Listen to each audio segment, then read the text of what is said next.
Hello everyone, I hope you would be fine and doing well. So as you know that we are learning nowadays about tenses. So we are continuing with our tense series today also. So today's tense is present perfect continuous tense. आज का जो हमारा tense है वो है present perfect continuous tense. सो जैसे मैंने आपको कहा था कि किसी भी टेंस में यदि हम हिंदी वाक्यों को ट्रांसलेट करते हैं तो हमको उनकी पहचान होनी चाहिए, पहली बात। जो सेकंड थिंग है that is helping verb. We must know the helping verb in the particular tense which we are learning about. And जो थर्ड थिंग है आपकी that is form of main verb, यानी कि जो उसका जो उसमें मुख्य क्रिया है, जो उसमें मेन एक्शन हो रहा है, उसकी कौन सी फॉर्म हम यूज कर रहे हैं। तो ये तीन चीज़ों का पता आपको पता होना चाहिए। तो चलिए सबसे पहले बात करते हैं कि प्रेजेंट परफेक्ट कॉन्टिन्यूस टेंस में ऐसी कौन सी पहचान है वाक्य के अंत में जिसको देखकर हम ये कह सकें, ये डिसाइड कर सकें कि ये प्रेजेंट परफेक्ट कॉन्टिन्यूस टेंस का पार्ट है या उसके अंतर्गत आता है। तो इसकी जो पहचान होगी हिंदी वाक्यों के अंत में वो सिमिलर टू कॉन्टिन्यूस टेंस होगी, यानी कि जो पहचान प्रेजेंट कॉन्टिन्यूस टेंस की थी सेम वही पहचान वाक्य के अंत में होगी। जैसे रहा है, रही है, रहे हैं, रहा हूँ, रही हूँ, रहे हो, रहे हो। लेकिन इसके साथ साथ उसमें समय का जिक्र भी होगा। लेकिन केवल समय का जिक्र होना ही काफ़ी नहीं है, उसके साथ समय के साथ से जुड़ा हुआ अवश्य होना चाहिए। अगर समय के साथ से नहीं जुड़ा हुआ है तो वो फिर कंटिन्यूस टेंस में आ जाएगा। समय हो और से न जुड़ा हुआ हो तो वो कंटिन्यूस टेंस का भाग होगा। अ- अन्यथा अगर वो उस पे से जुड़ा हुआ है, यदि उसमें से ये शब्द जुड़ा हुआ है, ये जो आपका अक्षर है, तो इसका अर्थ ये हुआ कि वो अब आपका प्रेजेंट परफेक्ट कॉन्टिन्यूस टेंस में आएगा।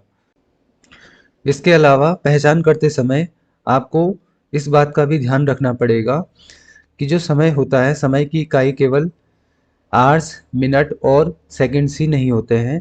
इसके अलावा हम समय को दिनों में, यानी कि डेज में, वीक्स में, सेंचुरी में, ईयर्स में आदि में गणना कर सकते हैं, उनको नाप सकते हैं।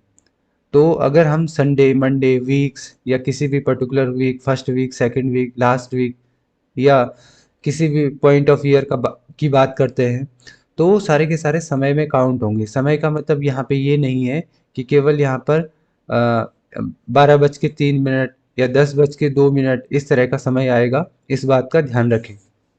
तो इस बात का ध्यान अवश्य रखें कि प्रेजेंट परफेक्ट कॉन्टिन्यूस टेंस में समय जरूर होगा, किसी ना किसी प्रकार से समय जरूर दिया होगा। साथ ही उसके साथ से वर्ड जो ये प्रपोजिशन है वो अवश्य होगी। अगर ये नहीं होगी तो वो पर्टिकुलर जो आपका वाक्य है वो इस टेंस के अंतर्गत नहीं आएगा, बल्कि कॉन्टिन्यूस टेंस में आएगा। जैसे उदाहरण के लिए अगर मैं ये कहूँ कि मैं रविवार से आपको पढ़ा रहा हूँ, तो क्योंकि मैंने रविवार से इसमें यूज किया है, रविवार के बाद से यूज किया है, तो वो इस टेंस का भाग होगा। और यदि मैं इस तरह से बोलूँगा कि मैं रविवार को आपको पढ़ा रहा हूँ, मैं रविवार को आपको पढ़ा रहा हूँ, तो जो ये टेंस होगा ये आपका कंटिन्यूस टेंस होगा, ना कि आपका प्रेजेंट कॉन्टिन्यूस टेंस होगा। तो इस बात का ध्यान रखें कि से जरूर होना चाहिए और बाकी पहचान आपकी प्रेजेंट कॉन्टिन्यूस के जैसे ही होगी। तो हिंदी वाक्यों में जो ये से वर्ड होता है इसको दर्शाने के लिए इंग्लिश में दो नए वर्ड जो इंग्लिश सेंटेंस है उसमें आते हैं। एक आता है सिंस और एक आता है फॉर। अब सवाल यह है कि सिंस का प्रयोग हम कहाँ करेंगे और फॉर का प्रयोग हम किस वाक्य में करेंगे। तो ये डिपेंड करता है इनके बाद आने वाले टाइम पर। तो यदि टाइम पॉइंट ऑफ टाइम है तो उसके साथ सिंस का प्रयोग होता है, और यदि टाइम पीरियड ऑफ टाइम है उसके लिए फॉर का प्रयोग किया जाएगा। पॉइंट ऑफ टाइम मतलब ये है कि जब हम किसी पर्टिकुलर पॉइंट की बात करें, जैसे रविवार से, सोमवार से, 2000 से, पहली सेंचुरी से, दूसरी सेंचुरी से, या पहले दशक से, तीसरे दशक से, जब हम इस तरह से बात करते हैं या किसी पर्टिकुलर तारीख की बात करते हैं, जैसे मैंने कहा 7 तारीख से, 10 तारीख से, 15 तारीख से, तो ये सारा जो टाइम है आपका पॉइंट ऑफ टाइम है। और जो फॉर का प्रयोग होता है वो होता है पीरियड ऑफ टाइम, यानी कि जब हम किसी समय अंतराल की बात करते हैं यहाँ से यहाँ तक, तो उसमें आपका फॉर का प्रयोग होता है। जैसे अगर मैं कहूँ कि मैं 4 दिन से आपको पढ़ा रहा हूँ, 4 दिन से, 2 हफ्ते से, 10 महीने से, 5 साल से, 10 दशकों से, 2 सेंचुरी से, तो ये कौन सा समय है, वो कौन से 2 साल है, कौन से 2 दिन है, इसमें आपको क्लियर पता नहीं चल रहा है, इसलिए ये पीरियड ऑफ टाइम होता है। और जिसमें हम एग्जैक्ट किसी पॉइंट की बात करते हैं तो वो आपका पॉइंट ऑफ टाइम होता है। तो इस प्रकार सिंस का प्रयोग पॉइंट ऑफ टाइम के साथ और फॉर का प्रयोग पीरियड ऑफ टाइम के साथ करेंगे। अब बात करते हैं इस टेंस में यूज होने वाली हेल्पिंग वर्ब के बारे में। तो इसमें 2 हेल्पिंग वर्ब हैज़ बीन और हैव बीन यूज होंगी। जैसा कि आपको पता है, हम हैज और हैव के बारे में पहले ही परफेक्ट टेंस में पढ़ चुके हैं।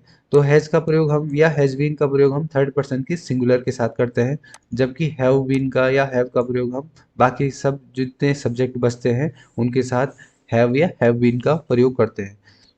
ये सारी चीज़ें मैंने आपको चार्ट के माध्यम से पर्सन का जो चार्ट था उसमें बताई है। तो आपका जो हैज़ बीन का जो प्रयोग होगा वो थर्ड पर्सन के सिंगुलरिस वाले पार्ट में होगा, और बाकी जो शेष पार्ट हैं उनमें हैव बीन का प्रयोग होगा। अब बात करते हैं form of main verb in present perfect continuous tense. तो जो ये जो पर्टिकुलर टेंस है इसमें आईएनजी फॉर्म यूज होता है। आईएनजी आपको जैसा कि पता है कि आईएनजी हमेशा वर्ब की फर्स्ट फॉर्म के साथ ही लगता है, और इसी को फोर्थ फॉर्म ऑफ वर्ब कहा जाता है। तो चलिए ट्रांसलेशन शुरू करते हैं। तो जैसा कि आपको पता है, हम जब भी ट्रांसलेशन करते हैं तो उसके लिए हम एक पैटर्न या एक स्ट्रक्चर फॉलो करते हैं। तो इस पर्टिकुलर टेंस में भी हम अलग अलग तरह के वाक्यों को ट्रांसलेट करने के लिए एक पर्टिकुलर स्ट्रक्चर फॉलो करेंगे, जो कि और टेंसों के सिमिलर ही होता है, बस उसमें कुछ चेंजेस होते हैं। जैसे कि इसमें सिंस या फॉर जो 2 नए वर्ड आए हैं उनका जो लोकेशन होगा वो कहाँ पे होगा, वो उनको कहाँ पे रखना होगा हमको। और इसके साथ साथ और जो चीज़ें हैं, आपने इसमें एक चीज़ और नोट की होगी कि जो हेल्पिंग वर्ब है उसके 2 भाग हैं। जैसे हैज़ बीन एक सिंगल वर्ड नहीं है बल्कि 2 वर्ड से मिलकर बनी हुई एक हेल्पिंग वर्ब है, जैसे हैज़ बीन या हैव बीन। तो इसमें थोड़ा सा पैटर्न चेंज हो जाता है, तो चलिए उसको देखते हैं। तो इसके लिए सबसे पहले अगर वाक्य अफर्मेटिव है तो आपको सबसे पहले सब्जेक्ट लगाना है, उसके बाद आपको हैज़ या हैव लगाना है, then you have to put been, उसके बाद वर्ब प्लस आईएनजी, उसके बाद ऑब्जेक्ट यूज करना है, और उसके बाद आपको सिंस या फॉर यूज करना है। और जब भी आप सिंस या फॉर यूज कर देंगे उसके बाद ऑफकोर्स आपको टाइम को यूज करना है कि वो कौन सा टाइम है। तो चलिए पहला उदाहरण लेते हैं। जो पहला एग्जाम्पल है हमारा, वे 2 वर्षों से वे 2 वर्षों से अपना घर बना रहे हैं। सो कौन घर बना रहे हैं वो सब्जेक्ट हो जाएगा। सो दे। सो ये इस तरह से हो जाएगा, सबसे पहले सब्जेक्ट आ जाएगा, उसके बाद हेल्पिंग वर्ब जो कि यहाँ पे हैव बीन आएगी, क्योंकि ये थर्ड पर्सन का प्लूरल है, सिंगुलर नहीं है। सो वे 2 वर्षों से अपना घर बना रहे हैं। सो दे हैव बीन बिल्डिंग, बनाने घर बनाने को आप बिल्डिंग का प्रयोग कर सकते हैं, क्योंकि यहाँ पे आईएनजी फॉर्म यूज होगा तो हमने आईएनजी फॉर्म यूज किया है। सो दे हैव बीन बिल्डिंग अपना घर, so their house for 2 years। सो यहाँ पे फॉर आप देख सकते हैं 2 years जो समय आया है उससे पहले सिंस या फॉर का प्रयोग हमको करना है। तो यहाँ पे आप देख सकते हैं हमने फॉर का प्रयोग किया है, क्योंकि जो यहाँ पे समय है हमारा वो आपका पीरियड ऑफ टाइम है, ना कि पॉइंट ऑफ टाइम है, क्योंकि हमको ये पता नहीं है वो कौन से 2 साल है। सो यहाँ पे केवल ये बताया गया है कि 2 वर्षों से वे अपना घर बना रहे हैं। सो कौन से 2 वर्ष, तो इसलिए हम यहाँ पे फॉर का प्रयोग करते हैं। और अगर हम ये बोलते कि पर्टिकुलर किसी साल का नाम बोलते, अगर हम बोलते 2021 से या 2020 से या 2019 से अपना घर बना रहे हैं तो वो पॉइंट ऑफ टाइम हो जाता है, इसलिए इसके साथ सिंस का प्रयोग फॉर का प्रयोग किया गया है, ना कि सिंस का प्रयोग किया गया। अब देखते हैं नेक्स्ट वाक्य जो हमारे पास है। ममता 1991 से विश्वविद्यालय में पढ़ा रही है। जो यहाँ पे सब्जेक्ट हो जाएगा वो हो जाएगा ममता, हेल्पिंग वर्ब हो जाएगी हैज़ बीन, पढ़ाने को टीचिंग का प्रयोग कर सकते हैं आप यहाँ पे। सो ममता हैज़ बीन टीचिंग, कहाँ कहाँ पढ़ा रही है, इन यूनिवर्सिटी, ठीक है ना। Mamta has been teaching in university. अब यहाँ पे देखिए जो टाइम है वो है आपका 1991, जो कि एक पॉइंट ऑफ टाइम है, इसलिए हम यहाँ पे सिंस का प्रयोग करेंगे 1991। So Mamta has been teaching in university since 1991। So ये आपका ट्रांसलेशन हो जाएगा in the university, in the university. So Mamta has been teaching in the university since 1991। तो ये इसका ट्रांसलेशन हो जाएगा। अब जो नेक्स्ट वाक्य है उसमें वो इस तरह से है कुछ, हम सोमवार को दिल्ली जा रहे हैं। तो आप ये देख सकते हैं यहाँ पे समय जरूर आया है और पहचान भी वही है, रहे हैं, लेकिन यहाँ पे समय के बाद को आया है, से नहीं आया है। तो ये इस पर्टिकुलर टेंस का भाग नहीं है, ये प्रेजेंट परफेक्ट कॉन्टिन्यूअस टेंस में नहीं आया है। मैंने जानबूझ के ये वाक्य यहाँ पे रखा था ताकि आपको इसका अंतर बता सकूं। तो हम सोमवार को दिल्ली जा रहे हैं, इसका ट्रांसलेशन हम कॉन्टिन्यूअस टेंस, जो हमारा प्रेजेंट कॉन्टिन्यूअस टेंस है, उसी के अनुसार करेंगे। सो इसका ट्रांसलेशन हो जाएगा we are going to Delhi on Monday. So ये इसका ट्रांसलेशन हो जाएगा। नेक्स्ट जो वाक्य है हमारे पास, भारत 1947 से स्वतंत्रता दिवस मना रहा है। सो सब्जेक्ट हो जाएगा इंडिया, क्योंकि इंडिया थर्ड पर्सन सिंगुलर है, सो यहाँ पे हो जाएगा इंडिया हैज बीन, मनाने को सेलिब्रेट कहते हैं, सो सेलिब्रेटिंग इंडिपेंडेंस डे। क्या मना रहा है? Independence day, independence day. अब क्योंकि यहाँ पे 1947 की बात कर रहा है, जो कि अगेन एक पॉइंट ऑफ टाइम है, तो यहाँ पे हमको सिंस का प्रयोग करना है, सिंस 1947। तो इस तरह से इसका ट्रांसलेशन हो जाएगा। अगला जो वाक्य है हमारा वो है सभी छात्र 2 महीने से अंग्रेजी बोल रहे हैं। सभी छात्र 2 महीने से अंग्रेजी बोल रहे हैं। तो सब्जेक्ट हो जाएगा all the students, helping verb हो जाएगी हैव बीन, क्योंकि ये थर्ड पर्सन का प्लूरल है। सब्जेक्ट हैव बीन, क्या कर रहे हैं? बोल रहे हैं। सो बोलने को स्पीक बोलते हैं, उसमें आईएनजी लगाएंगे। All the student have been speaking what, that is English. English अब कब से बोल रहे हैं? 2 महीने से। अब वो 2 महीने कौन से हैं ये हमको पता नहीं है, तो इसलिए हम यहाँ पे पीरियड ऑफ टाइम के लिए फॉर का प्रयोग करेंगे, फॉर 2 मंथ्स। तो ये इसका ट्रांसलेशन हो जाएगा। All the student have been speaking English for 2 month. सभी छात्र 2 महीने से अंग्रेजी बोल रहे हैं।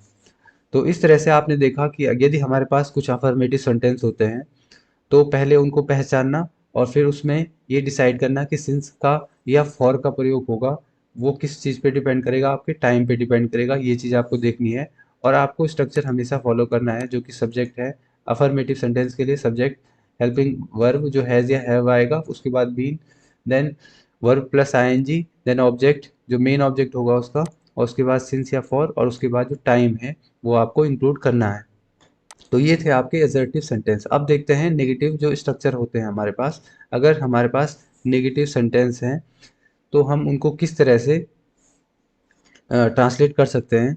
तो जो आपका स्ट्रक्चर होगा इसमें इसमें केवल आपको नॉट इंक्लूड करना पड़ेगा, लेकिन जो नॉट इंक्लूड करोगे आप, तो हैज़ बीन या हैव बीन के बीच में नॉट को लगाना पड़ेगा आपको, इसके पहले या बाद में नॉट को नहीं लगाना है। सो अगेन मैं कह रहा हूँ आपसे, हैज़ या हैव और उसके बाद जो बीन आएगा उसके बीच में आपको नॉट का प्रयोग करना है, ना कि उसके पहले या उसके बाद। बाकी स्ट्रक्चर वही रहेगा। तो जैसे आप यहाँ पे वाक्य देख सकते हैं, मिंटू 6 बजे से मछली नहीं पकड़ रहा है। तो क्योंकि यहाँ पे समय है 6 बजे और उसके बाद से भी आया है, तो इसलिए ये इसी पर्टिकुलर टेंस का भाग है।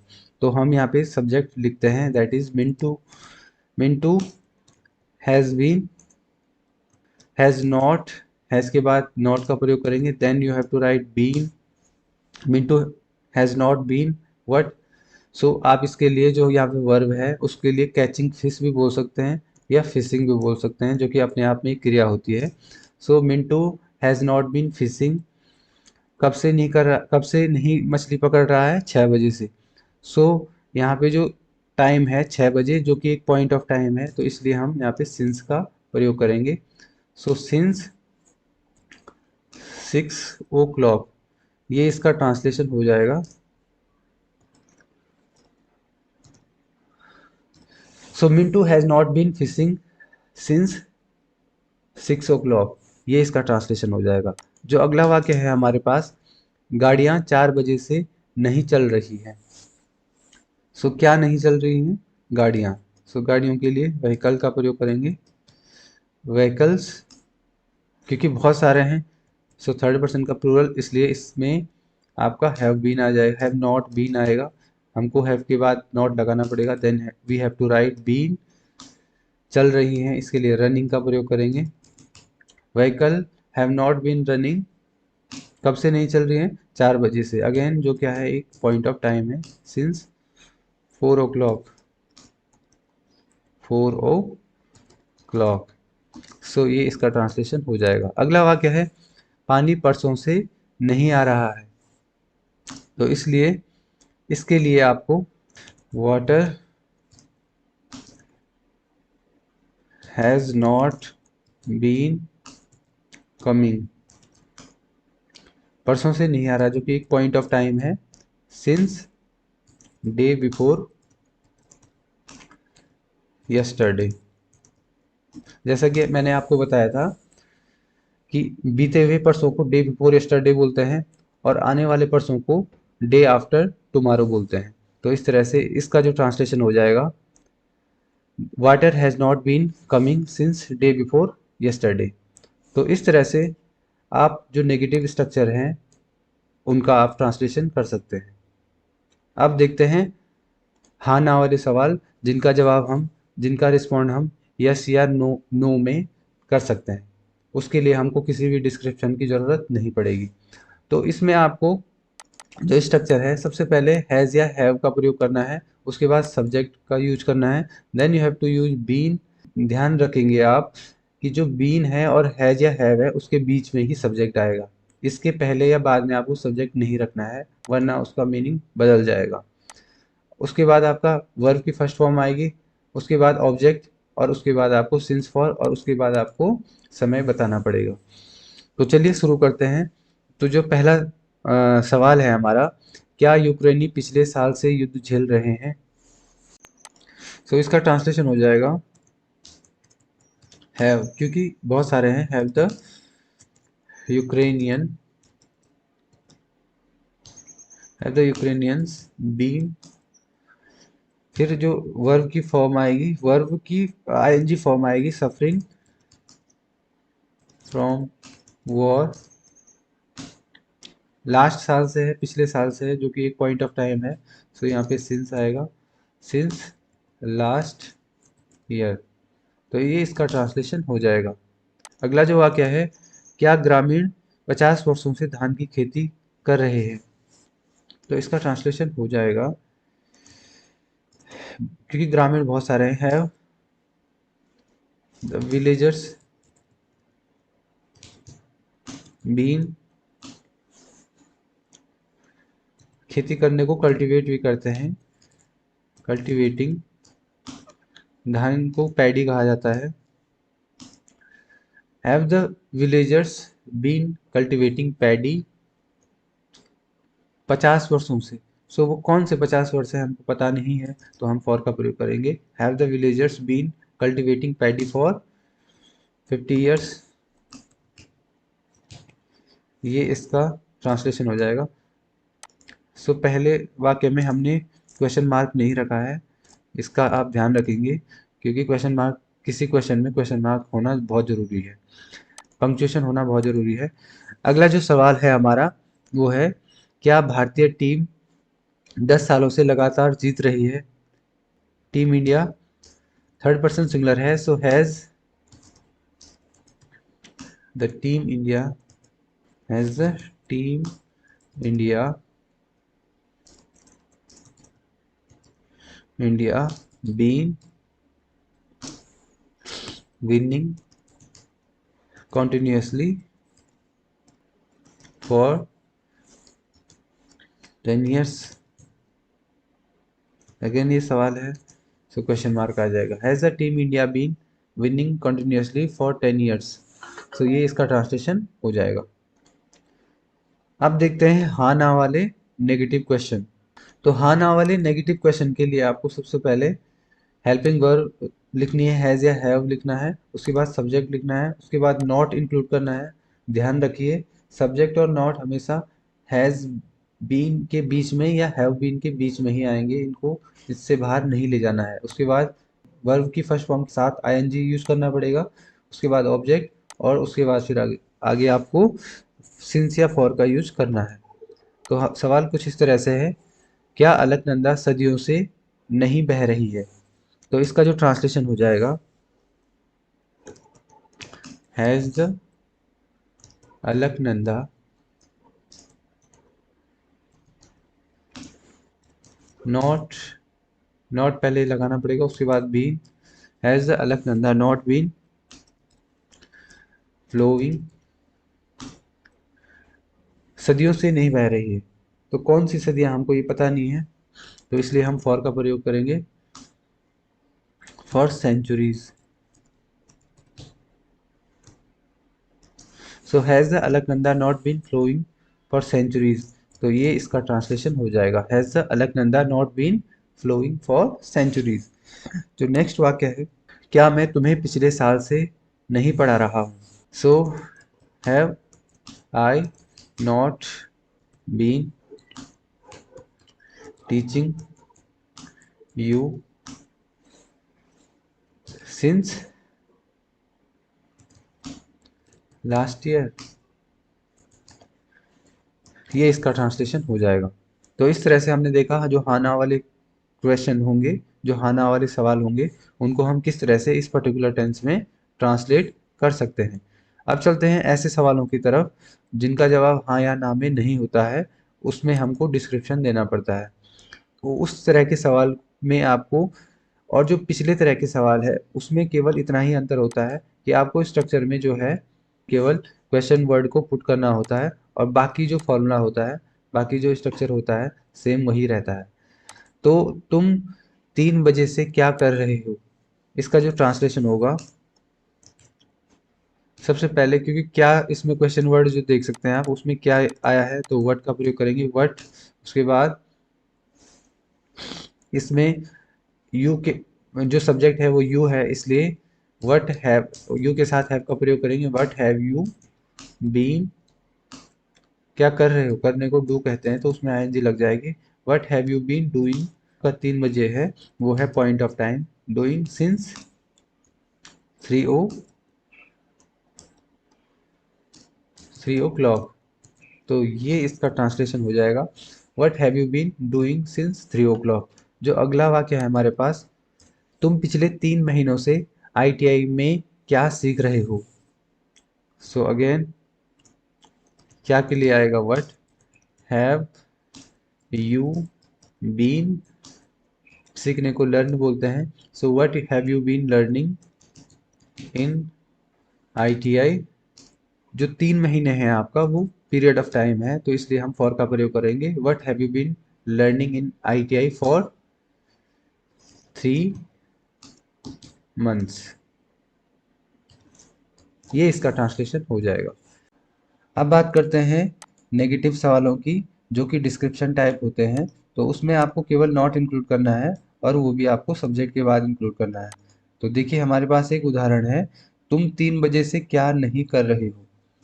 सो क्वेश्चन वर्ड है व्हाट, हेल्पिंग वर्ब है हैव, सब्जेक्ट है यू, उसके बाद क्योंकि ये नेगेटिव है तो सब्जेक्ट के बाद नॉट इंक्लूड करना पड़ेगा, व्हाट हैव यू नॉट, उसके बाद been, what have you not been doing, क्योंकि 3 बजे पॉइंट ऑफ टाइम है तो इसमें सिंस आएगा, what have you not been doing since 3 o'clock,